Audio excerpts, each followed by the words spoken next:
Bonjour, aujourd'hui je vais vous montrer comment dessiner un stylo plume facilement.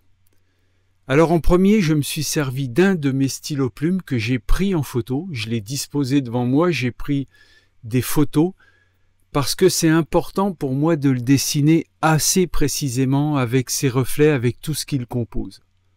En premier lieu donc, je trace un trait pour signifier l'axe du stylo.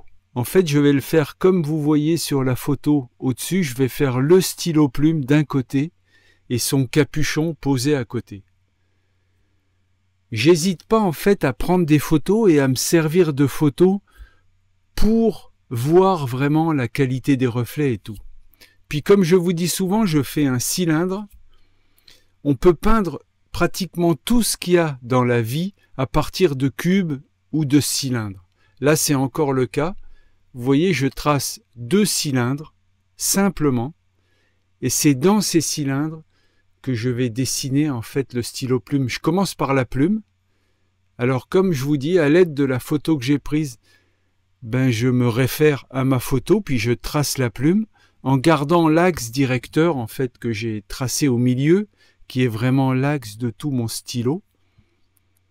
Puis je trace la plume. L'important, ça va être de dessiner vraiment la rondeur du stylo, et puis la qualité des reflets sur la plume et la qualité des reflets sur les parties argentées. C'est ça en fait, c'est des zones de gris, du bois pour le corps, et puis sur la plume, c'est une sorte de laiton. En fait, encore une fois, c'est beaucoup des matières, et des matières nobles en l'occurrence. Puis là, j'ai esquissé la plume, je continue en esquissant le reste de la forme de mon stylo, toujours en restant dans vraiment le cylindre que j'ai tracé au départ, et avec une gomme de précision, comme je fais d'habitude, j'enlève les parties qui ne servent plus pour alléger le dessin au fur et à mesure. Mais je garde quand même l'axe du milieu que j'ai tracé en tout premier. Et en me référant vraiment à ma photo, je trace les reflets. Les reflets, c'est toujours les reflets en fait de la pièce dans laquelle la photo a été prise, et puis le capuchon qui se reflète sur le stylo, et inversement le stylo qui se reflète sur le capuchon. Et on peut souvent comprendre les reflets d'un objet en regardant tout ce qu'il y a autour en fait, vraiment les parties métalliques de l'objet, elles reflètent la pièce qu'il y a autour de moi, et même éventuellement moi qui suis en train de prendre la photo. Mais vu que c'est sur une partie ronde, évidemment c'est très très déformé. Là il y a un pas de vis, vous voyez, en métal, sur lequel se visse le capuchon du stylo que je dessine. Et c'est vraiment intéressant et plaisant à dessiner les reflets sur les matières. J'adore ça, quoi. Et c'est vraiment bien, il faut s'y entraîner à mon avis beaucoup, parce que c'est ce qui compose beaucoup tout ce qu'on retrouve dans la vie. Et sans trop appuyer sur mon crayon de papier en fait, je commence à mettre les différentes valeurs de gris sur le corps de mon stylo et les différentes valeurs de matière sur la plume de mon stylo. Et ainsi de suite. J'y vais, comme je vous dis souvent, comme je vous le dis tout le temps, vaut mieux y aller doucement, en plusieurs étapes, plutôt que de vouloir faire une seule étape et marquer tout de suite tout fortement. Là, le corps, donc, c'est du bois. En fait, c'est de l'érable piqué, c'est un bois du Canada, qui est propre à lui-même, c'est-à-dire que le dessin de l'érable, il est vraiment propre à lui-même. Il fait des tout petits picotis comme ça, que je vais essayer de reproduire au crayon de papier. Donc je place la partie métallique d'en bas. Pour l'instant, en fait, j'esquisse plutôt tout mon stylo. Et je reviendrai sur les détails après, au fur et à mesure.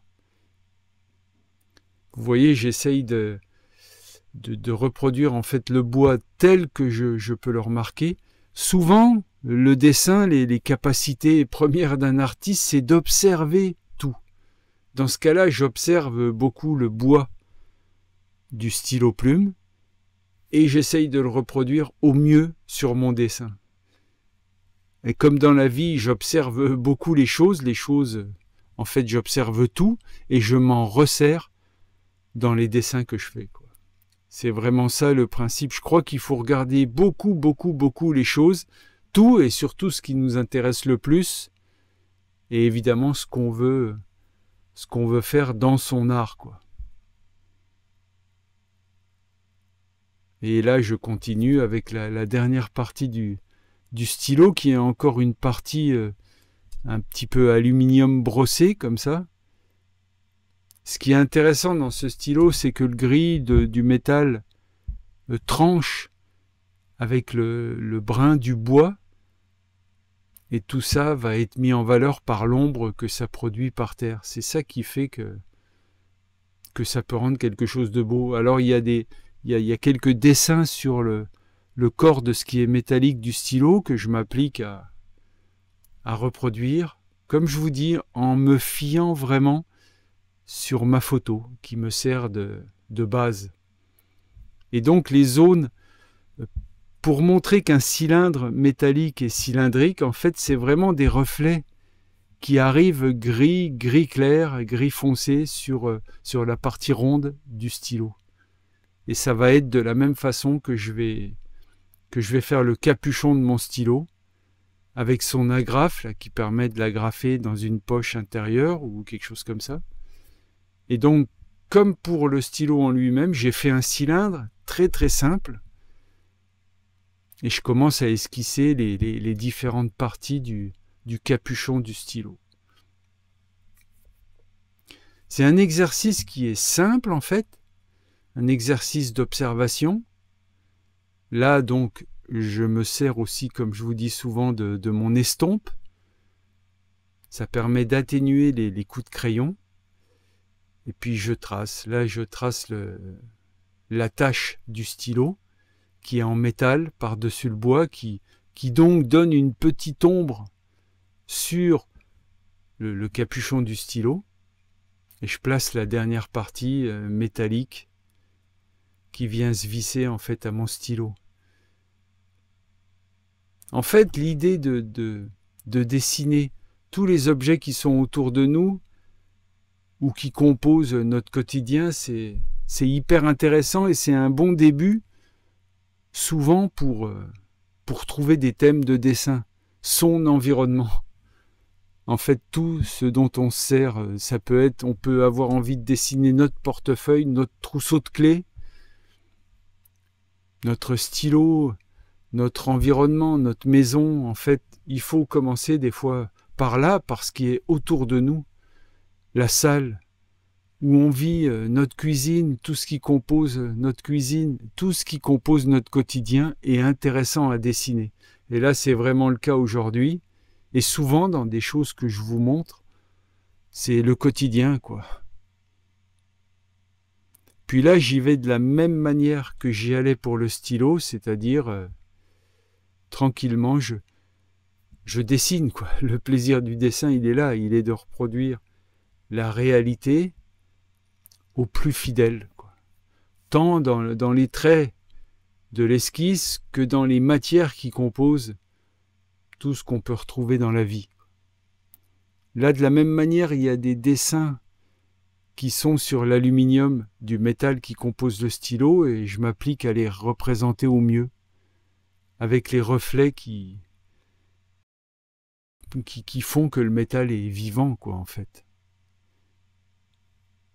Et puis le bois, c'est le même érable du Canada qui compose le capuchon du stylo, pareil que le stylo. Et donc c'est des petits traits comme ça. Et il y a un côté du capuchon évidemment qui est beaucoup plus à l'ombre. C'est ça qui fait qu'on voit que le crayon est arrondi en fait. Et plus on dessine, plus on regarde le stylo, plus on s'approche et plus on peut réaliser un dessin très réaliste. Là, alors, une grosse partie aussi, c'est l'ombre. L'ombre que le capuchon transmet sur l'endroit où il est posé, que j'estompe beaucoup, vous voyez. Donc l'ombre, elle est vraiment en dessous du capuchon. Le côté du capuchon où il y a l'ombre, ben, je viens le noircir un petit peu pour que l'ombre soit bien détachée quelque part du capuchon et j'estompe. J'y vais encore une fois tranquillement, plutôt en plusieurs fois qu'en une seule fois. Parce que l'ombre, il faut réussir à la doser. Quand on regarde la photo qui a été prise, l'ombre est très très marquée. Mais moi, je vais quand même marquer légèrement moins l'ombre. Et je vais faire exactement pareil pour l'ombre du stylo. En fait, je continue à marquer des parties beaucoup plus foncées de mon métal en ce moment même. Et le côté qui va être à l'ombre, donc vu que j'ai placé, vu qu'on voit que la lumière vient en fait du dessus en haut, en fait, quelque part, de mon dessin, l'ombre est évidemment sur le bas de nos objets, là où je suis en train de la mettre maintenant. Alors, comme vous pouvez remarquer, pour l'ombre, eh ben, je mets un petit peu de crayon de papier juste à côté du stylo ou du capuchon, et après, je viens étendre cette ombre avec mon estompe. Une estompe, c'est, comme je vous dis souvent, hein, c'est juste du papier roulé qu'on peut acheter dans le commerce ou fabriquer soi-même, mais moi, dans mon cas, elle est achetée dans le commerce. Et avec cette estompe, ben, j'étends le graphite du crayon de papier sur le papier. Et une fois que j'ai tracé l'ombre, eh ben, je viens renforcer les traits qui sont du côté du crayon du stylo plume, du côté de l'ombre. C'est-à-dire que je renforce vraiment en foncé le côté qui est à l'ombre. Et c'est ça qui donne la qualité du dessin, quoi. Le fait qu'on peut lire que le stylo est vraiment en volume. C'était ça que je voulais vous montrer dans cet exercice aujourd'hui, comment dessiner un stylo plume réalistement et facilement. Je vous remercie de m'avoir suivi et bon dessin.